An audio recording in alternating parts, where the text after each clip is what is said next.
véritablement réew mi nekk ci jàmm ñu dem élection mais il n'avait pas compris malheureusement parce que réew day am loolu. moo ko teree doon président. mais bien sûr Wade le faisait avec Abdou Diouf da ngay def compromis pour nga mën a egg fenn fi. et ce rôle-là qu'il voulait jouer pour Sonko malheureusement il n'avait pas compris et ce compromis c'est Diomaye qui l'a réussi. mais nag Omar bëgguma la interrompre. waaw wante lu ko Macky xañoon. waaw mais moom la koy Tom di xañ tey. waaw. moo tax tamit ma ne Tom. wax ci teg ko ci suuf parce que tamit c'est pas normal. Ouais. Moi je vous dis des choses comme telles, c'est pas normal. C'est-à-dire que il faut qu'on soit aussi un peu juste dans ce pays. Bien sûr. On ne peut pas dire qu'il y a une catégorie de Sénégalais qui peuvent être candidats. Notre catégorie ne peut pas être candidat. C'est aux Sénégalais de choisir. Oui, ça, Et je vais vous dire une chose. Élection dina ami inchallah. Je vous dis que les Sénégalais ne vont pas recommettre la même erreur. duñ ko def. ça au moins Ils le feront pas. xam nga c'est clair.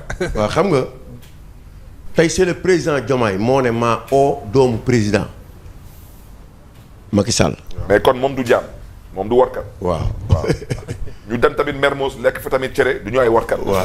Barthélemy daal moom moo dem mu génn. waaw moom fa lañ bëgg ñëw parce que te Omar. ba tey nii. Jerry. bëggul waataan. danaa ko indil alxuraan nga waat. oustaz. am na benn waay. nee na musul yëg lu ñu doon dox. ma ne ko indil alxuraan man ma indi bible. yow nga waat nekk musoo yëg man ma waat que man mii yow mii yëgal naa la. du masa waat parce que du waxkatu dëgg. waaw moo tax ma ne la Dieu est juste. et il faut que l'histoire retienne. il faut que cette génération-là retienne une chose. que yow la nga doon dox du traitisme. mais da nga ko doon dox ngir jàmm.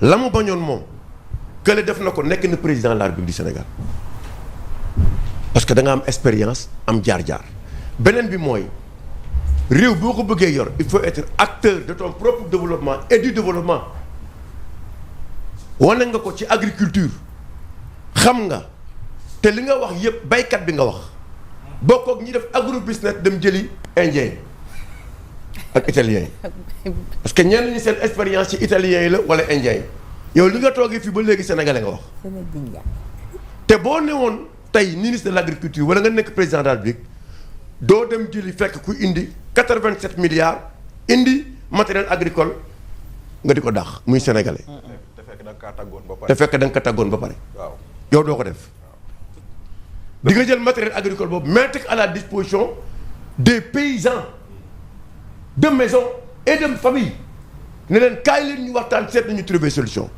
yow boo newee président doo jël sunu parce que da nga ne da ngay dem dans le Sénégal de la profondeur. Sénégal des profondeurs fa ngay dem le principal problème c'est un problème d'électrification donc doo fekk 37 milliards yu sénégalais indi mu tudd Seydou Kane nga jël ko dindi ko fi ne espagnol bi kaay doo ko def. ci xeetu soxor la bokk. waaw moo tax nag moo wax leen ne leen am nga expérience boo dund en un moment donné Barth a accepté d'être faiseur de roi je pense que tu en as tiré énormément de choses et les Sénégalais en ont tiré et de bonne foi c'est de vouloir développer notre pays c'est de vouloir faire des Sénégalais des milliardaires et c'est ça notre problème d'aucuns ont eu des millions d'autres ont eu tant d'autres c'est aujourd'hui fii àdduna toll mooy il nous faut des Sénégalais pionniers être milliardaires et avoir des jets privés aller conquérir à l'extérieur indi xaalis bi ci réew mi et je pense que foofu la Sénégal tollu tey te ñu ngi leen di ñaan yéen aussi avec toute l'expérience que vous avez eue même s'il n'y a pas d'ambition faisons tout pour identifier les vrais leaders dans ce pays parce que li yàlla indil nii c'est pour ñu ñëpp ñu jàngatan ñu xool maintenant réew mi que doo fekk un benn Omar Faye parce que day ñëw sa dëj boo amee dëj mu ñëw boo amee takk mu ñëw looy organiser mu ñëw te mënul jiite réew mi ça n'a aucun sens léegi leader yombul et ça xam nga en Europe en France ou ailleurs mais boo indee sa programme te sa programme respecté woo si ñaar ñu dàqal Sénégal rek ngay indi programme ñu fal la sur la base d'un programme nga ñëw indi leneen ñu topp di la topp amul fenn te yow nga naan dëkku diina nga loolu mënul nekk. Ah bien. donc yooyu yëpp c'est des expériences qui est là. Très important oui. am na yoo wax yu am solo. mooy suñu paysan 450 000 tonnes d'arachide nga wax gisuñu ko suñu paysans yaa ngi nii ils sont dans des difficultés pomme de terre ak soble c'est la première fois dans l'histoire de ce pays ñu koy tuur ci mbedd mi et en ce moment en faveur des Indiens loolu moo am parce que on peut pas avoir un président qui accepte d'aller inaugurer benn raffinerie wala ku usine diwlin boo xamante ni ay Indiens ñoo ko def alors que tu as Sonacos qui est là qui est en train de mourir et qui appartient aux Sénégalais. mais vous imaginez ça. Omar vous imaginez. Omar yow comme yow analyste nga. yow wax ma benn promesse. bu waa boor bee. defoon askanu Sénégal et ñu respecté ko. amul su nekkulee yow moo xam Bachir Feuz wala ku munti doon ci yéen. benn promesse la benn xanaa ñu ne dañuy criminaliser durcir. ñu ne on criminalise ne dañuy durcir. waaw loolu yëpp nag soo ko tënkee. loolu mooy projet bi. merci Omar Faye. merci merci président on va le laisser souffler un peu ñu dellu ci Evelyne Mandiouba ak Abbé ak chorale bi.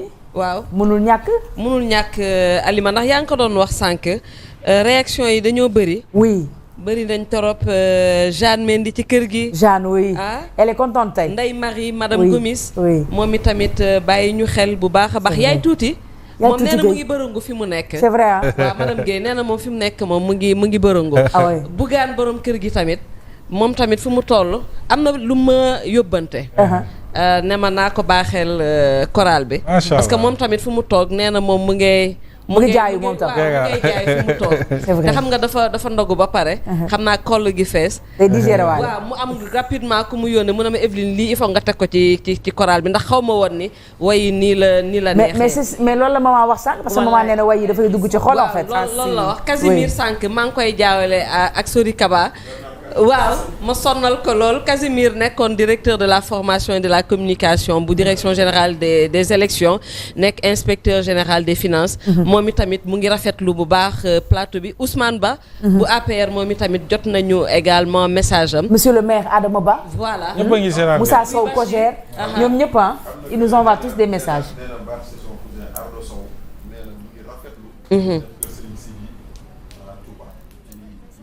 ci kii bi ci inondation yi. Ardo Sow moom mu ngi wax loolu ndaxte moom tamit benn kilifa la boo xam ne ku jarbaatu Djibo Leyti Ka la parce que nee na bu fekkente ne Djibo Ka moo nekkoon directeur de cabinet Senghor te sa papa nekkoon directeur de l'action sociale xaw ma au palais ci jamono boobu. ñu nekkoon kon sa papa nijaayam la yow cousin am nga. macha allah macha allah boo juddoo si banaan ak ko dara du la jom. moo gën a dëgg de nga ne la boo juddoo si banaana ak pomme. waaw boo mujjee si mbaxal sax da ngay di. dëgg la waaye xaalis sur la judd xaar mee ko wax. dëgg la de. waaw ok donc ñu bàyyi mais damay nuyu nag sama mère Philo. sa Tëngéej Sokabek mère Philo. mère Philo kon ñu ngi lay nuyu mère dama lay wax dara. que Sénégal na gars yi def attention ci réew mi. suñu diggante ñun ñi lu yéeme la soos lu yéem. bu nga lax jotee Adja Philo képp kuy kër ci dëkk koñ bi moo la koy jox waaye koñ bi lépp lu war a dem kër Philo ñoo koy indi. maa la ko wax waaw. loolu mooy Sénégal. macha allah monsieur le maire yàlla nañu yàlla jàppale ci loolu. amiin kenn du ko yàq. amiin kon nag réew mu yéema la. kon oustaz laata balaa ñuy ñëwaat ci abbé André Alain Ataba dañuy ñëwaat ci kër Moukassa. ñu mayaat ñu ci ay way yoo xamante ne nii dinañ ci mën a sant suñu borom tatagal ko ci li nga xam ne may nañu le souffle de la vie bi ñuy wax mu koy renouveler si ñun mais daje bi rek nekk na ay grâce kon nag Kër Moukassa ñu bàyyiwaat leen ci seen prestation.